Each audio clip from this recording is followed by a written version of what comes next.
All right, welcome back. It's 24 March. This is the WOD for 24 March. I did forget to introduce my wonderful assistant here, my fiance Lisa. Hello. Super stoked to be roped into this to entertain everybody and get everyone fit. We have another great one for you today. So yesterday's, if you did it, was a time priority, right? We set the time domains. Here now we're going to have a task priority. So the task is going to be known and it's up to you to get it done as quickly as possible. So what we have is we will be doing 5 rounds for time of 21 kettlebell swings or glute bridges, 18 bent over rows or 9 strict pull-ups, and lastly 15 push-ups. All right, so the beautiful thing about this workout is that we can scale everything. All right, we can either bring the weight down. If we don't have weight, we obviously have some movements that we'll be discussing that require only your body, but we can also bring the reps down, and we'll discuss that in just a bit. So let's break into this here. So the first movement we have is going to be 21 kettlebell swings. This is what the kettlebell swing looks like.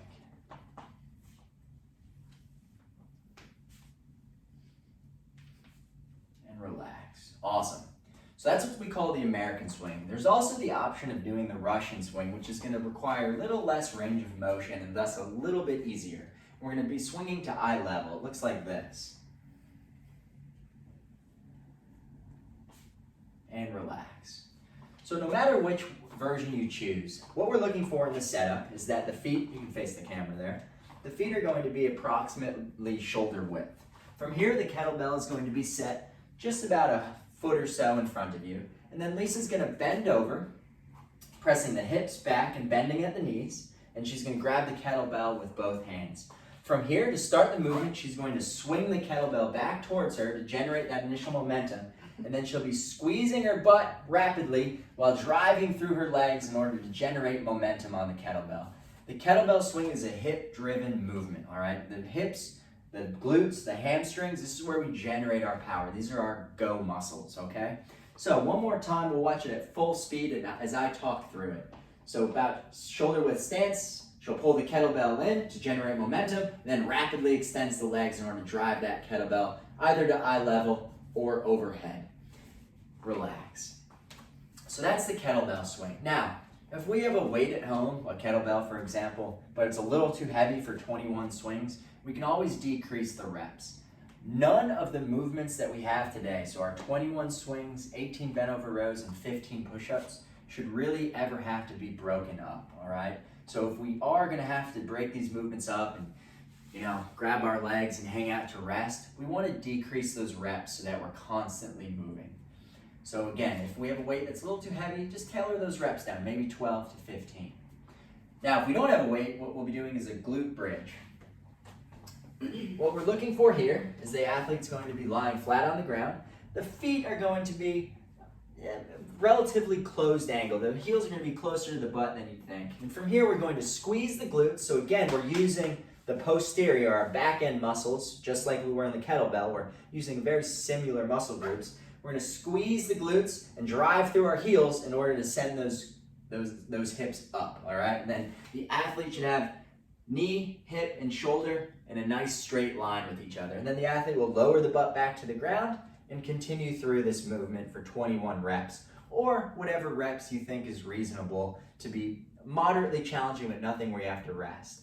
If this is too easy, if we don't have a weight for kettlebell, but we find that this glute bridge is a little too easy, we have 2 options. We can go to a single leg, and we can alternate between these. So the athlete will perform a glute bridge, sending those hips up, and then just alternate legs, either every other rep or maybe 5 reps at a time as you see fit. Additionally, maybe we have some type of dumbbell at home, so we can't do a kettlebell swing, but maybe we have some type of other weight. So imagine this is a dumbbell of some type. The athlete could put the weight on the hips in order to create some resistance. And then you could either do 2 legs or 1 leg to make it as challenging or as easy as you see fit. Relax. So those are the 2 movements we'll be doing for 21 reps, or again, whichever rep scheme you find most appropriate, maybe 12 to 15. After that, we're looking for 18 bent over rows or 9 strict pull-ups. The bent over row looks like this. 2 arms first. Sorry. The athlete is going to send the hips back, the shoulders forward, and what the athlete should feel is tension in the hamstrings and the weight in the heel. So the athlete should be able to wiggle the heels if they wanted to, although we want the full foot flat on the ground. From here, the athlete's going to have straight arms, and then the athlete's going to pull to the bottom of the sternum, so straight up to the bottom of the sternum, and then release. There's not going to be any pause, so it'll look like this at full speed. 1, 2, 3, and so on. Relax. For 18 reps. Again, if we have a weight, but it's a little too heavy, we can decrease the number of reps. Now, alternatively, if we have a weight, but it's a little too light, we can do single arm bent over rows. And what I'd be looking for here is 9 reps per arm, and it'll look like this. Grab with your right arm. Again, the athlete's hips are sent back, shoulders are forward, knees are slightly bent, but there's tension in the hamstring. And then the athlete will just pull the dumbbell to the bottom portion of the chest, or right around where the ribs end. Perform 9 reps or so on the left arm, and then switch to the right arm, or in this case, right to left. Relax. If you have a pull-up bar in the house, which we unfortunately don't, you can alternatively do 9 strict pull-ups, or again, a number that makes this relatively challenging, but where you're not breaking up the sets, all right? So 9 strict, or 9 straight strict pull-ups, or maybe 5 or so. And then lastly, we have the push-ups. We have 15 push-ups. This is what a push-up looks like.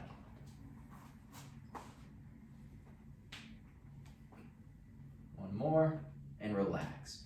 So, in the front position, we're looking for those hands to be shoulder width apart, fingers nice and spread. The athlete will then assume the plank position, in which we're generally looking for the shoulder and hips to be in line with each other. The athlete will then flex the arms until the chest touches the ground, ensuring that the hips are staying upright, all right? I can put my hands in between here. We don't want those hips to sink on the ground. And then the athlete will press up until the arms are fully extended. Relax. Now again, we want to find a rep scheme where the athlete doesn't have to break these up, okay? So perhaps we'll be doing somewhere between 9 to 10 reps for those that are still working towards higher volume push-ups. Or alternatively, we can go onto our knees to make the movement a little easier. And that would look like this. We still have the shoulders in line with the hips, a nice flat back as the athlete touches the chest to the ground and then comes up. Beautiful. And relax. And the last thing I wanted to show with these push-ups is if you have a coffee table or some type of dining room table at home, we can actually elevate these push-ups to make them a little easier and to take some of the weight off of your body. So if Lisa turns around, I think you have a good view of this box still. If she kind of leans onto the box, this parallettes might be in the way a little bit. This will allow you to have that 15 repetitions, but to make life a little bit less challenging. But we're looking for the same thing. The athlete's going to drive all the way down until the chest touches the box and then press out. You can do this on a sofa, a table, if you have a road box, which I'm guessing you don't, but you can do it on there, etc. So that kind of sums up what we're looking for. It may seem a little more confusing than it is, but what I want you to remember is that we're aiming for 5 rounds, and each movement we have, as prescribed, the stimulus that we're looking for is unbroken repetitions, all right? So don't be afraid to reduce the reps in each movement to make it challenging but achievable, all right? Let me know how it goes. If you have any questions, reach out. And other than that, we'll hear from you. Cheers.